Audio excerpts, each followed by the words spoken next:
A santa paz de Deus, querida Irmandade, queridos ouvintes do canal Portas Abertas. Tudo bom com vocês? Sejam todos bem-vindos ao nosso canal. Irmãos, vamos abordar o vídeo de hoje, irmãos, referente à irmã Má e à irmã Boa. Isso mesmo. Quem são essas irmãs? As irmãs gêmeas. Nós vamos comparar a congregação que está no Brasil, né, irmãos? E que existe mesmo duas igrejas. Isso mesmo, irmãos. Existe a congregação que está no Brasil, a irmã Boa, e a congregação que está no Brasil, a irmã Má. A congregação que está no Brasil, a irmã Boa, é aquela em que o povo vai ali para adorar a Deus, servir a Deus em espírito e em verdade, andar nos seus ensinamentos, na obediência da palavra de Deus, seguindo tudo que a Bíblia, né, nós seguimos aí, o que Paulo disse, né, irmãos? Irmãos, mas veja bem, mas existe a irmã Má. Qual é a irmã Má? A irmã Má são esses pessoais, né, que estão ali dentro, são críticos de sofá, chamados, né? Também tem os outros críticos que estão fora da denominação. Irmãos, e a irmã Má são esses críticos em que já perderam a sensibilidade de sentir a presença de Deus, já perderam também, irmãos, a confiança em Deus. Irmãos, tem crítico em que até já se declarou que ele não acredita em Deus. Isso mesmo. Imagine, irmãos, quando deixa de acreditar no Criador. Aí você vai chegar para um crítico desse e vai perguntar: você não acredita em Deus? Ele vai falar: não, Deus não fez nada na minha vida, eu não vejo Deus. Logicamente, se ele não vê Deus, ele deixou de sentir Deus faz tempo. Aí você chega para ele e fala: você respira o oxigênio. Você vê o oxigênio? Não, o oxigênio foi Deus que nos deu. Oxigênio grátis. A gente viu aí na pandemia quantos estavam atrás de um oxigênio, tiveram que pagar seus rios de dinheiro e não deu certo. Acabaram falecendo, né, irmãos? E por falar em pandemia, irmãos, nós vamos falar aqui da irmã Má. Isso mesmo. Irmã Má, vamos aí colocar os críticos também, os que estão fora da congregação e os que estão dentro. Aqui do lado tem uma foto de um homem de terno e gravata dentro de um copo de vidro, de um pote de vidro, né? Pote de conserva. E aqui nós podemos ilustrar, irmãos, o quanto eles estão presos ainda na congregação cristã no Brasil. Eles estão presos. Eles não sabem, mas eles estão presos. Por quê? Eles cogitam o nome Congregação Cristã no Brasil, eles cogitam o nome 24 horas por dia. Eles não tiram a sigla CCB da cabeça. Mas eles não tiram a sigla CCB da cabeça, não é porque eles não querem. Não é porque eles não podem. Eles podem tirar. Podem, eles podem de uma hora para outra deixar de falar da congregação, de uma hora para outra não querer falar mais de congregação. Mas, irmãos, nem todos que vêm aí e fala, xinga a congregação, né? Diz que tem nojo dessa igreja, nem todos falam do coração e sim de mágoas que tem, né? De rancor, né, irmãos? E na maioria desses são pessoas até um pouco aí complicadas na vida, teve algum acidente espiritual, teve algum problema na sua vida, teve um pai narcisista, uma mãe narcisista, né? Teve mãe que expulsou de casa, pai que bateu, espancou, houve violência. Irmãos, são diversos. A gente não sabe a vida de cada um, não sabe o que passou cada um. Por isso que nós devemos analisar com cautela antes de chegar na internet, xingar um crítico, né? Xingar ele de nomes horríveis, né, irmãos? Que neste dia eu vi ali no canal do Júnior, ele fez até um vídeo falando que o irmão da congregação chamou os críticos de corno. Irmãos, veja bem, eu quero crer que não seja nossos irmãos. Eu quero crer que seja essa igreja, né, que é a irmã Má. São esses que se passam. Querem automaticamente fazer o comentário para que eles, os críticos, venham a pensar ou já sabem. Na maioria das vezes os críticos já sabem que é um deles fazendo teatro. Irmãos, os irmãos sabem que quando vem algum, entre aspas, que chamam de CCBano na live e começa a debater com eles, você sabia que não é esse CCB? Esse está junto com eles? Eles fazem teatro, manda ele aí passar como CCBano, né? E só para denegrir, irmãos, a obra de Deus. Aí vem aí pessoas dizendo assim, poxa, mas a congregação não autoriza ninguém a defendê-la. A congregação não deu esse direito para defender. Eu não estou defendendo a congregação. Eu não estou defendendo placa. Não estou defendendo bloco, pedra, ancião, cooperador. Eu estou defendendo o que eu sinto ali dentro, que eu acho que quando fala de dentro do que nós aprendemos, eu acho uma intolerância religiosa. Não é simplesmente chegar nos canais, fazer um canal e contra uma denominação e falar da nossa fé que nós ali, irmãos, proclamamos, irmãos. Isso daí é falta de respeito com o próximo. É você querer inserir o que você pensa na cabeça dos outros, né? Falar que você não acredita em Deus, tudo bem, problema seu. Se você não acredita em Deus, um dia você vai ter que acreditar. Um dia você vai, pelo menos na hora da sua aflição, falar o nome de Deus. Imagine um ateu clamando o nome de Deus. Meu Deus do céu, tenha misericórdia. Imagine um ateu chegar a esse ponto. Aí ele vai saber que existe um Deus.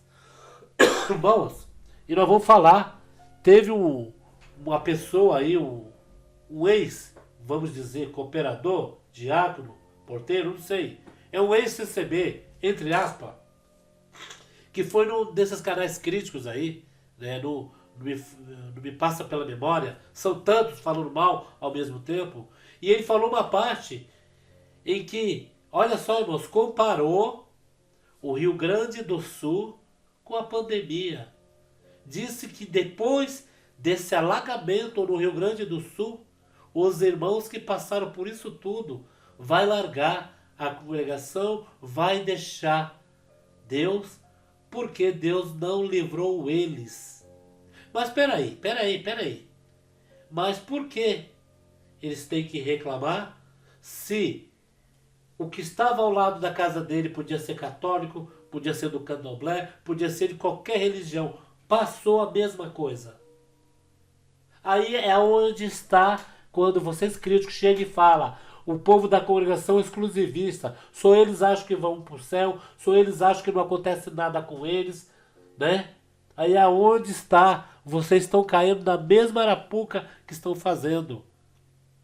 Como o povo da congregação vai falar que não vai acreditar mais em Deus? Que aconteceu essa catástrofe ali no Rio Grande do Sul? Como eu vou falar se ele sabe que aconteceu com todos que estão em outras denominações? Isso daí é proclamar o ateísmo, é falar que Deus não existe. Irmãos, prestem bem atenção quando vocês for nesses canais críticos. Eles querem um peixe, eles vão morrer pela própria boca, irmãos. É isso mesmo. Preste bem atenção quando você pega um canal, que nem o do Júnior, né? O Júnior aí coloca, um absurdo. Uma irmã chegou e falou que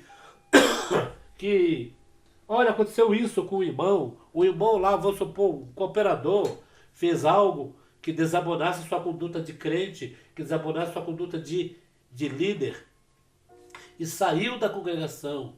E eles passam como uma notícia bem assim, olha, é errado, olha, ele fez uma coisa errada. Olha, os irmãos da congregação não estão vendo isso, é errado dentro da congregação. Irmão, quando eles dão essa notícia, eles acabam afirmando que a congregação é uma igreja séria, uma igreja que tem Deus, uma igreja verdadeira. Por quê? Se fosse uma igreja falsa, se fosse uma igreja herege, fosse uma igreja que não servisse para ninguém, que matasse, eles não iriam alertar ninguém, porque já estaria ali praticamente fazendo as coisas erradas que a igreja é. Mas eles alertam porque eles sabem que ali dentro não tem que ficar o erro.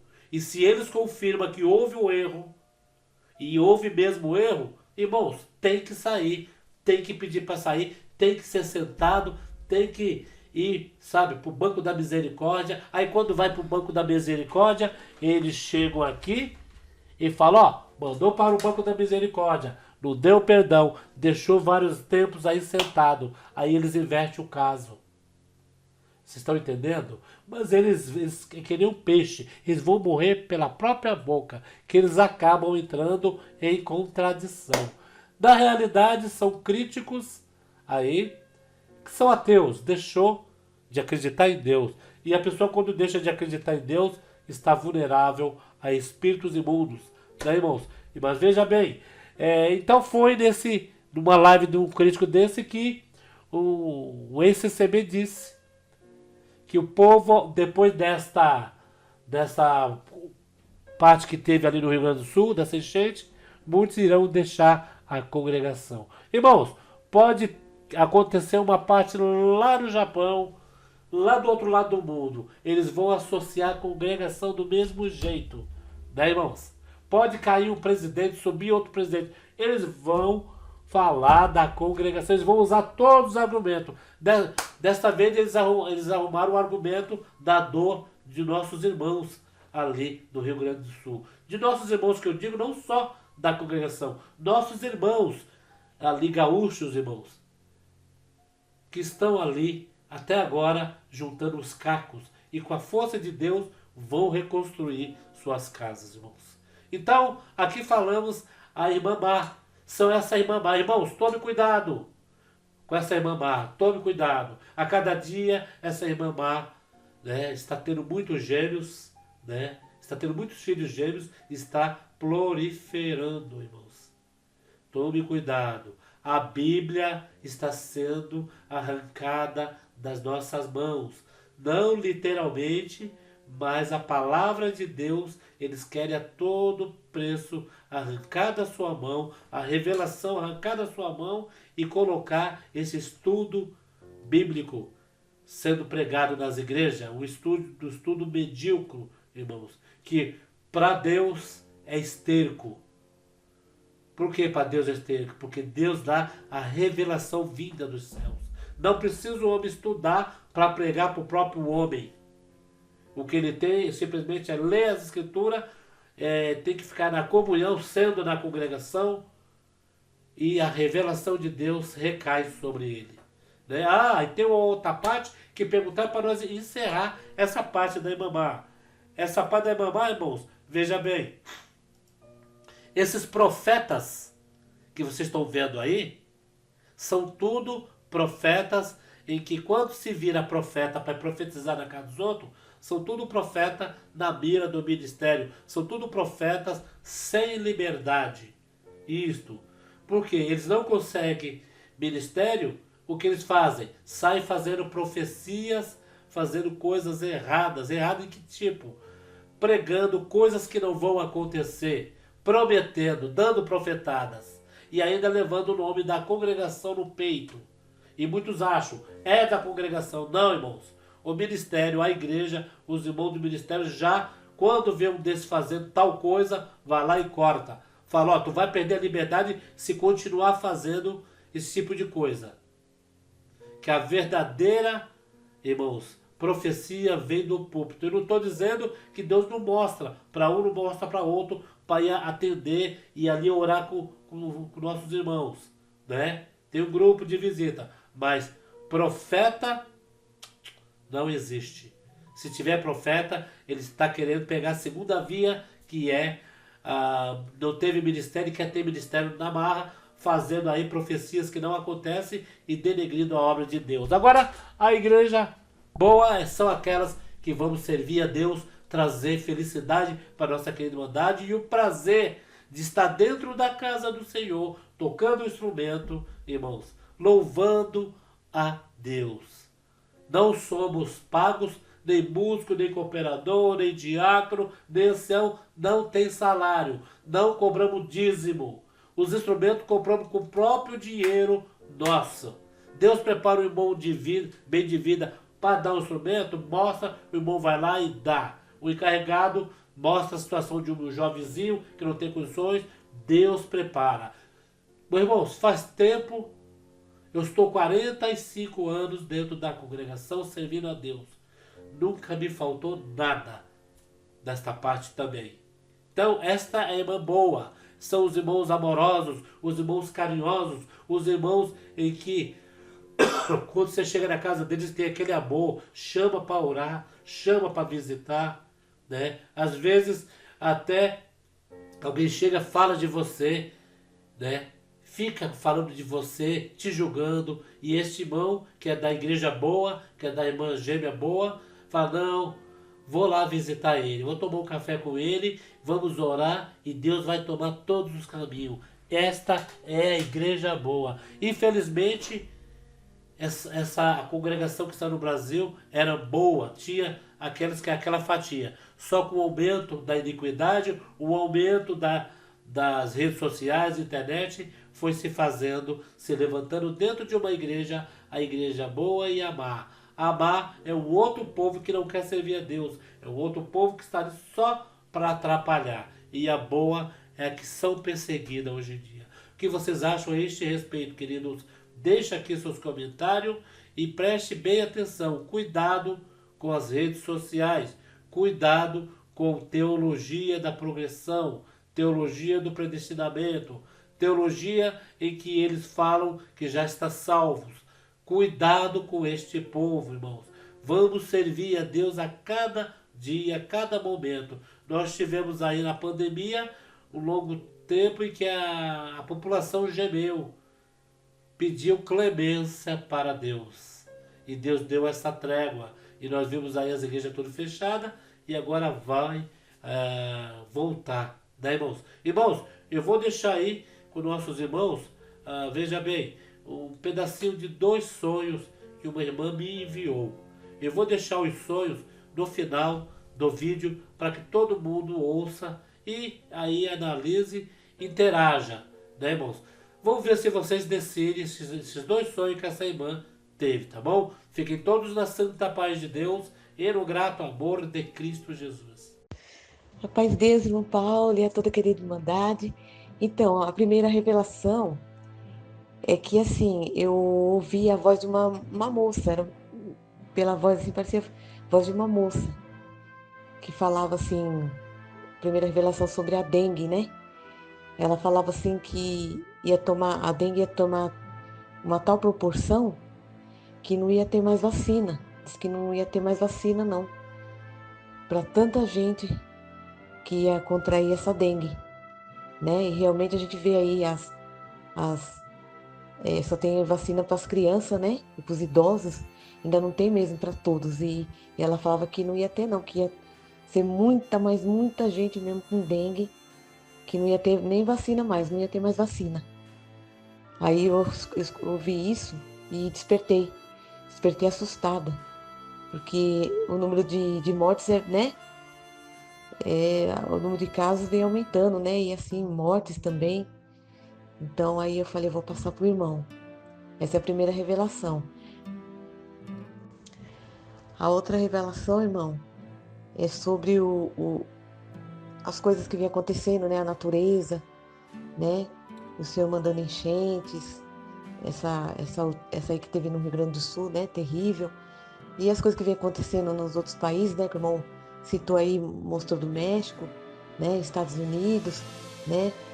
E assim, disse que eu estava num lugar e estava assim, anunciando o evangelho às pessoas. E eu via 2 moças assim sentadas e uma delas dava de ombros, assim como, né? Ah, tô nem aí, você tá falando aí, mas aí eu pegava e falava para ela, olha, mesmo que você tá dando de ombros, não tá dando importância ao evangelho, eu tenho que pregar. Vocês queiram ou não queiram, eu tenho que anunciar o evangelho, né? Que o Senhor Jesus está voltando. Aí, de repente, eu comecei a ouvir gritos, muitos gritos, né? Principalmente de mulheres, assim, bem nítido. E aí, enquanto essas pessoas gritavam, né? De repente, assim, eu não vi muito bem, mas eu via que eu não sei se era uma casa, um prédio, ia desmoronando. E as pessoas gritando, gritando, gritando. E aí, nisso, naquilo que ia desmoronando, eu despertei. Eu fiquei assim, nossa, fiquei muito assustada. E aí, quando a irmã Lavínia estava contando disso aí também, né? Da criança que morreu lá no local, que caiu muitas tijolos, né? Em cima dela e ela deu o último suspiro lá. Aí eu falei, meu Deus, bateu com o que o Senhor também me mostrou. E tem poucos dias, né? Então eu acredito que é um terremoto. Sim, eu ainda gritei assim, saiam dessa cidade. Mas eu não sei que cidade que era. Aí isso foi muito forte, né, irmão? Então,